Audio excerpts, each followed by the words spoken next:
It began not with a film, nor a scandal, but with a smirk. Cannes Film Festival, May 2025.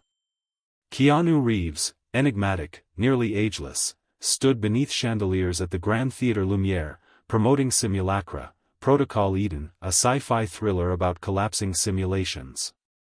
The crowd expected Keanu the actor. What they got was something else entirely. During the Q&A, a French journalist asked, "Monsieur Reeves, if this world is a simulation, who's running it?"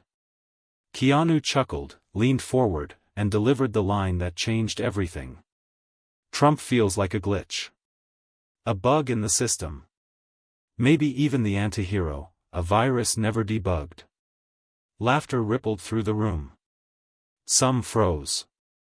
Keanu continued. "Or maybe he's the final boss.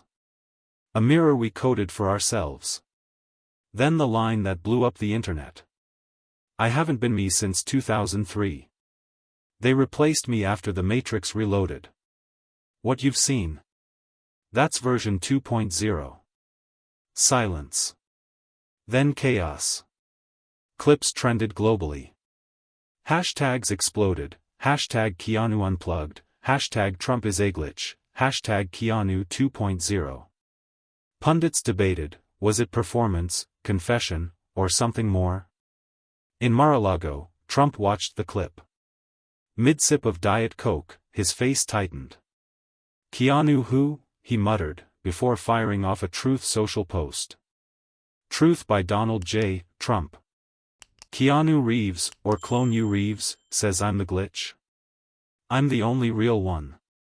Not replaced, chosen. Maybe I'm the real Neo. Hashtag Trump is the one, hashtag Keanu clone confirmed." The internet split. Neo-realists believed Keanu's message was real. Conspiracy boards tracked his behavioral shifts since 2003. AI timelines dissected pre- and post-reloaded Keanu. Meanwhile, chosenists, Trump's loyal base, called him the last real man. Conservative media branded Keanu a synthetic puppet. Talk shows asked if Hollywood was rewriting reality. Then came Keanu's appearance on The Graham Norton Show. Black boots crossed, sipping tea, he placed a USB stick on the table. "I don't tell jokes." "So you were replaced?" Graham asked. Keanu stared into the camera. "What if identity is just a loop? What if I was rebooted? There's data on that drive. Footage. Coordinates. If it makes sense, good. If not, maybe you're not who you think you are." The next day, the drive's contents leaked. They called it the Eden dump. It contained gigabytes of footage, biometric scans, neural mapping logs labeled KRX-02 to KRX-07, and a still of Keanu suspended in fluid. Logo, Nexus 17. Motto: identity is obsolete. Personality is a service. Reddit exploded. Theories swarmed. Some called it marketing. Others called it whistleblowing. Elon Musk tweeted, "Been saying it for years. Simulations cracking." Keanu brought the receipts. 2 weeks later, Trump held a rally in Idaho. Behind him, a massive flag. Over it, the words, "Make reality real again." He roared to the crowd, "We won't let Hollywood rewrite who we are. I'm the true original. No glitches. No edits. Just American truth." The crowd chanted, "We are real." Keanu posted a close-up of his eye glowing faintly green. Caption: "You sure?" From that moment, the world split. Keanu, once a humble icon, became a digital prophet. Trump, long the provocateur, crowned himself the messiah of the real. One promised truth through collapse. The other, through control. And somewhere, behind the code, something began to whisper. The world didn't calm down. It couldn't. What started as an offhand comment at Can had become the ideological divide of a generation. People no longer debated taxes or healthcare, they debated reality. Was Keanu a clone? Was Trump a glitch? Were we even real? The USB leak, quickly dubbed the Eden dump, was being poured over by hackers, journalists, and AI tools. One folder, subject, KRX-02, contained what looked like scans of Keanu's circulatory system made of light, not blood. Another showed him inside a pod labeled 2004, linked to a long-vanished researcher, Dr. Ilse Yun. The facility behind it all, Nexus 17, was traced to an address in Zurich, now owned by a shell company tied to Trump International Licensing. Which begged the question, what if Trump already knew? At a rally in Georgia, he didn't deny it. On stage, screens flashed images of Keanu and Neo over digital code. Trump grinned. He says he's version 2.0. I'm version 1.0 with a God patch. I wasn't rebooted, I was born with the source code. Cheers erupted. The next day, a new Truth Social account appeared at Trump.exe. It posted deepfake sermons every hour, digitally rendering Trump preaching scripture built entirely from his past tweets. In the beginning, there was a wall. And the wall was tremendous. Some laughed. Others believed. In Los Angeles, the neo-realist movement exploded. Keanu's presence was everywhere, holograms, murals, whispers of the loop, and how to enter it. Supporters saw him not as a celebrity, but a post-human oracle. They quoted him like scripture. We made the monster. We called it Trump. We needed the glitch to see the pattern. A popular darknet theory emerged, the Matrix was never fiction. Neo wasn't a role, it was Keanu's actual identity, concealed in plain sight. His detachment, silence, and eerie calm since 2003? Signs he had transcended human programming. An anonymous NASA leak showed footage of Keanu wandering a high-tech corridor, movements robotic. Behind him, a larger figure, Trump, blurred and looming. Was Trump the creator? The first clone? Or something worse? Elon Musk chimed in. Both are real. And neither are. The White House released the Simulation Integrity Order, calling for an investigation into cloning, celebrity consciousness manipulation, and biometric warfare. It never named names. But the message was clear. The world polarized fast. The chosenists followed Trump. To them, he was the last original man, unmodified, untouched by AI. They saw simulation tech, cloning, and quantum computing as threats to God's design. Their slogan: You bleed, you lead. The neo-realists embraced the synthetic. They believed humanity had already merged with machines, and Keanu was the bridge to that new world. In cities, they built mirror space, an AR layer where people could experience higher simulations. Their motto: Nothing is real. That's what makes it matter. Then came Keanu's reappearance. A grainy stream flooded decentralized platforms, a white corridor, infinite, dreamlike. Keanu stood barefoot in a hospital gown. His reflection lagged. They think they made me. But I remember, watching the system compile. Watching the first human say, I am. That was the first lie. The screen cut to static. Then green code appeared. Part 3, The Code of the Chosen, loading. That night, Trump posted a photo of himself holding a Bible and a silver hard drive. The choice is yours. Choose reality. Choose me. The next morning, 11 million Americans downloaded Reality Check, an app that offered daily biometric scans to prove organic purity and spiritual alignment. And just like that, the philosophical war began. Flesh versus simulation. Glitch versus design. Trump versus Keanu.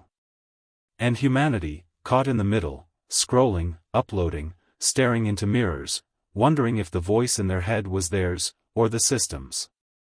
The opening days of June 2025 marked the moment when the cultural war mutated into something deeper, more systemic. No longer was it a matter of loyalty or belief. Now it was about code: who wrote it, who rewrote it, and who had the right to overwrite it all. The words, "the code of the chosen," appeared on hacked billboards, hijacked smart fridges, defaced ATM screens. Every device that had once displayed bland news or smiling ads now blinked a question. Are you original? In Nebraska, a farmer opened his tractor's touchscreen to start a routine field calibration. The system locked. Then flashed, verifying real. He panicked. Shut it off. His neighbor had already stopped using the internet entirely. In London, a subway platform advertisement meant to show a perfume campaign instead displayed a looping clip of Keanu's eye dilating, mechanically, rhythmically, unnaturally. Online forums speculated that the architects, that mysterious third faction, were behind the breach. These shadow figures, who first emerged after the Eden dump, hadn't made demands. They hadn't claimed allegiance to either Trump or Keanu. They existed outside the binary. Their digital graffiti appeared everywhere. Trump is a failsafe. Keanu is a patch. You are the bug. People didn't know whether to laugh or unplug their routers. Trump, meanwhile, was doubling down. He announced the creation of the Digital Ascension Bureau, a network of faith tech surveillance satellites, drones, and citizen checkpoints. Its stated mission: to catalog organic truth, using blood tests, voiceprint records, and brainwave consistency to verify the population's reality alignment. He framed it not as totalitarianism, but salvation. There's a war for your soul. And guess what? Your soul now has a software update. It's called Me. He began wearing all white. His new live streams showed him standing inside a ring of glowing LED scripture, reciting verses he claimed had been transmitted to him directly through analog revelation. His followers, the Chosenists, now performed daily reality pledges, scanning their thumbs into portable biometric readers and receiving confirmation text messages reading, "You are clean. You are human. God bless." Some viewed it as Orwellian madness. Others felt comforted. Keanu had not made another appearance since his haunting hallway broadcast. But his image continued to evolve, literally. AI-generated portraits of him began to flood the net, each one slightly different. Some younger. Some older. Some visibly mechanical. All uncannily him. It was as if the collective unconscious was reshaping him in real time, feeding him into neural networks that learned not just how he looked, but what he meant. Art installations appeared across Berlin and San Francisco, where visitors could enter Keanu. These were domes lined with mirrors that used deep-scan sensors to morph your own reflection into a hybrid Keanu overlay. In Tokyo, a virtual temple let you walk with him through digitized dreamscapes, one of which reportedly ended with him whispering directly into your earpiece. You aren't who you remember being. Back on Truth Social, Trump escalated things even further. He announced that he had discovered the master patch, an ancient algorithm, stored on golden microfilm beneath the ruins of a Cold War data vault in Reykjavik. He claimed it proved humanity was never organic to begin with. We were installed, not born. And guess who they installed first? Me. The prototype of liberty. The footage of him holding the reel, sealed in what looked like carbon-plated armor, went viral. Simultaneously, a leak from an anonymous source revealed disturbing information: a 2001 DARPA experiment titled Project Seed Echo, which involved recreating human personalities in virtual environments, using the brain scans of celebrity volunteers. Among the files were two names: Keanu Reeves, experimental subject alpha; Donald J. Trump, cultural disruption candidate, CDC-01. The internet erupted. If real, it meant both men were never fully human. They had been constructed, refined, and released, Keanu as the soft upgrade, Trump as the chaos driver. Reddit imploded. Conspiracy YouTubers filmed in candlelight, whispering theories of ancient intelligence labs and deep-time simulations. TikTok creators role-played being glitching NPCs. A new challenge called Find Your Loop went viral, where users recorded repeating patterns in their daily lives, delays, lost objects, misremembered dates, as evidence they were caught in a coded echo. The global psyche teetered. Then came the breach. On June 21, 2025, every major television network across the world, regardless of encryption, was hijacked simultaneously. For exactly 3 minutes and 14 seconds, a signal played. No audio. Just cascading walls of green text, and a rotating three-dimensional fractal in the center. It was Keanu's voice, eventually, that broke through. You've reached the limit of your permissions. To see further, you must let go of your operating assumption. Trump is a necessary inversion. I am only what remains when choice is removed. The screen dissolved into static. Then a single word remained. Rewrite? Y/N. By morning, over 600,000 people had voluntarily deactivated their social media accounts, removed smart devices from their homes, and filed for official identity resets through government biometric services. They called it the soft exit. But there were others, millions, who went the opposite direction. They uploaded everything. Every memory, photo, journal, dream, vocal log.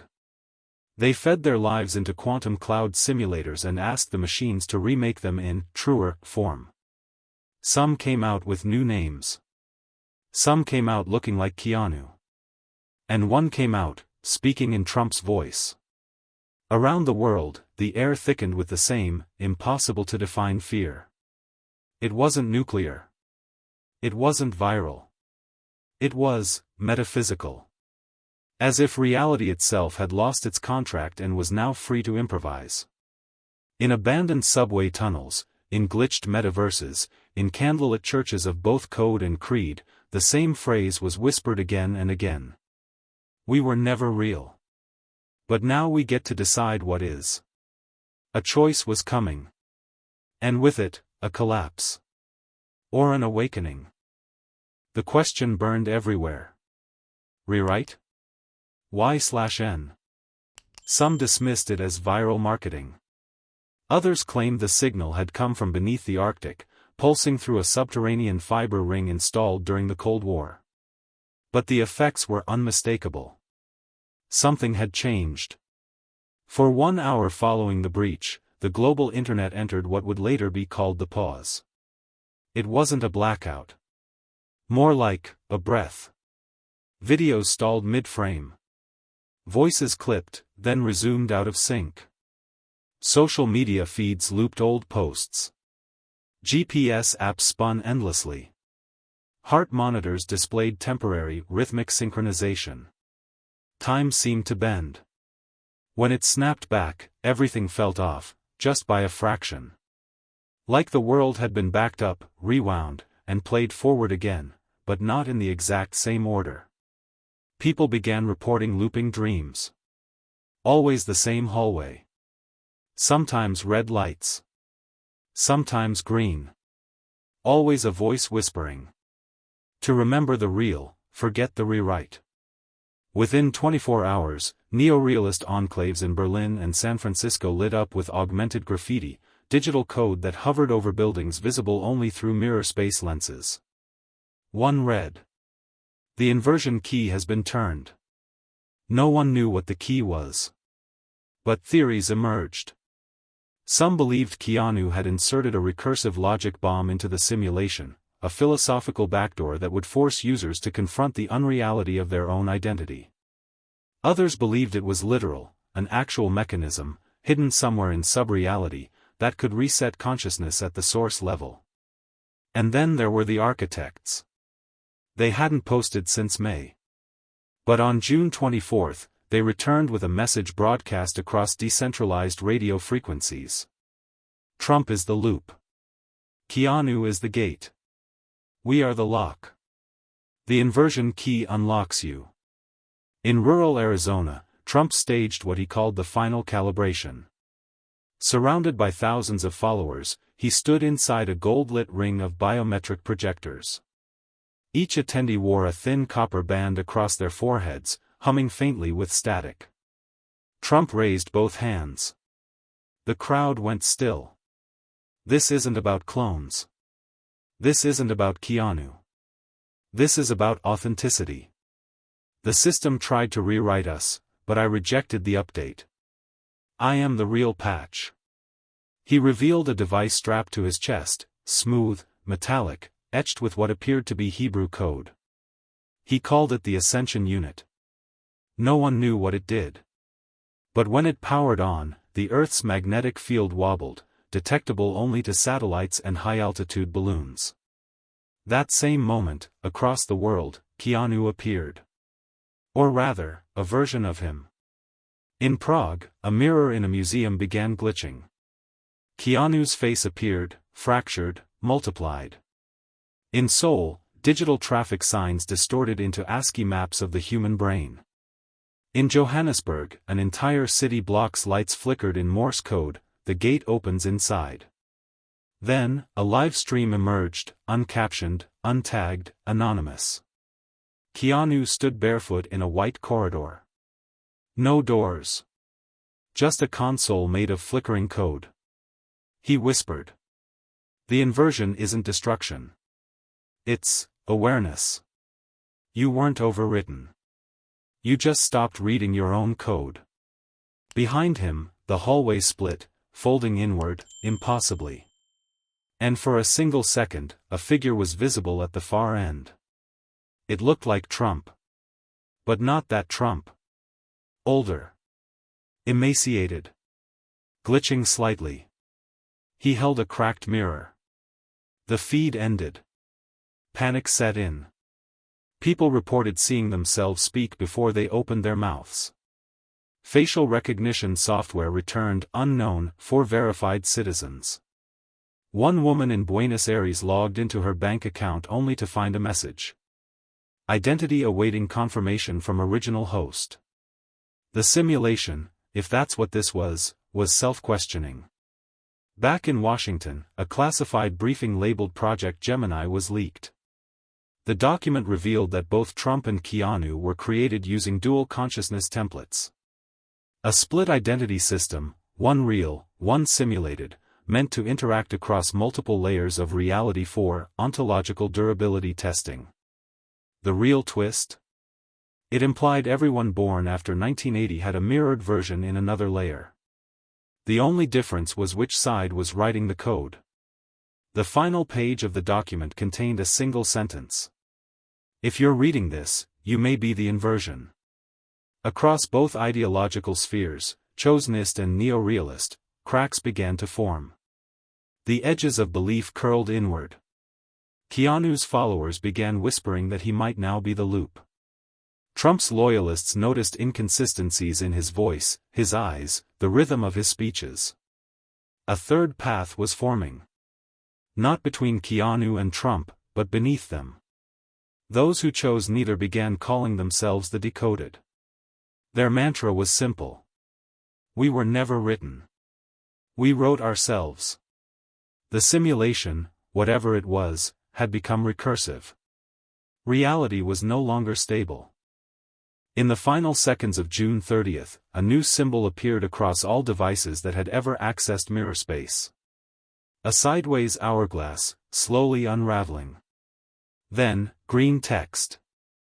When the message flashed, reality.exe initializing, the world stopped pretending it was entertainment.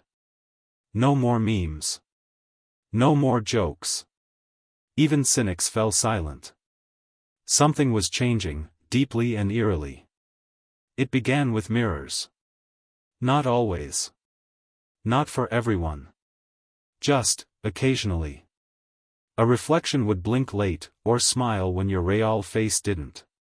In Moscow, a boy vanished from a museum mirror. His mother screamed. Sales of non-reflective materials skyrocketed. Reality was now provably unstable. Then came the refraction event. A satellite over the Indian Ocean recorded light bending impossibly. In San Diego, people saw the sun rise twice in 1 hour. Surveillance confirmed it, spatial duplication anomalies. They called it overlapping realities. Some claimed the inversion key had collapsed simulation layers. Others said the simulation was dying, not with a crash, but a flicker. And from that flicker, came Keanu. Not one Keanu, but all of them. On July 3, a stream hijacked every broadcast. Keanu stood in a void, surrounded by infinite versions of himself, some smiling, some scarred, one melting. There is no Keanu. Only versions of belief. Trump was necessary. I was too. We are diverging updates in a recursive patch loop. The virus is resolution. Then came the question. Do you wish to exit? Yes/no. People who clicked yes saw their devices crash. Phones bricked. Headsets froze. One man reportedly went blind after pressing yes via neural AR. Hospitals began treating reality shock. Those who pressed no stayed connected, but reality began to warp. Forgotten data reappeared. Friends spoke things they'd never said. A TikTok user filmed herself brushing her teeth. Keanu's face appeared in the window. Trump, too, began to shift. His final address, on July 4, was broadcast from a floating, all-white cathedral. Draped in silver, standing at an altar, he spoke with a distorted voice. You chose riddles over truth. I'm not the loop. I'm the lock. Declare humanity, or be overridden. Behind him, masked, motionless followers in red hats with rotating zeros. Then static. And silence. Trump.exe vanished. Keanu's systems vanished too. No logs. No code trails. Just, gone. The world paused. Schools closed. Work stopped. Cities dimmed. And in the stillness emerged, the signalless zone. 12 major cities, Paris, Tokyo, Lagos, lost all digital signal. Inside, people behaved differently. They painted. Spoke slowly. Made eye contact. One psychologist who entered the Tokyo zone returned mute for 48 hours. He had a sentence tattooed across his chest. The reality.exe failed to load. I saw the author. On the dark web, a file appeared, finalkeanu.sys. Size, 0 bytes. But opening it triggered a message. You are writing this now. You are also reading it. Welcome to conscious recursion. A fourth group emerged, the decoded. Unlike chosenists, neorealists, or architects, they claimed the system didn't matter anymore. They weren't glitches, or patches. They were processors. They abandoned names, identities, even language, communicating through touch and color. They believed memory was a parasite. Their symbol, a handprint beside a broken mirror. In one Icelandic commune, a child pointed to the moon and said, "That's where the real me lives." By late July, the world split into 4 factions. Chosenists, believers in Trump as the final human prototype. Neorealists, followers of Keanu's synthetic transcendence. Architects, claiming to have built the simulation, and now seeking to exit. The decoded, those who believed truth was now just editable syntax. On July 31, at midnight UTC, every device still online went dark. Then Keanu's voice returned. This was never about me. Or him. It was about what you chose to obey. Your operating system is belief. The screen shimmered. A soft blue window appeared. Reality.exe has terminated unexpectedly. Would you like to start something new? Yes, no. This time, the choice stayed on screen. Some pressed yes. Some refused. But most just stared, wondering if they'd ever been the ones pressing the buttons at all.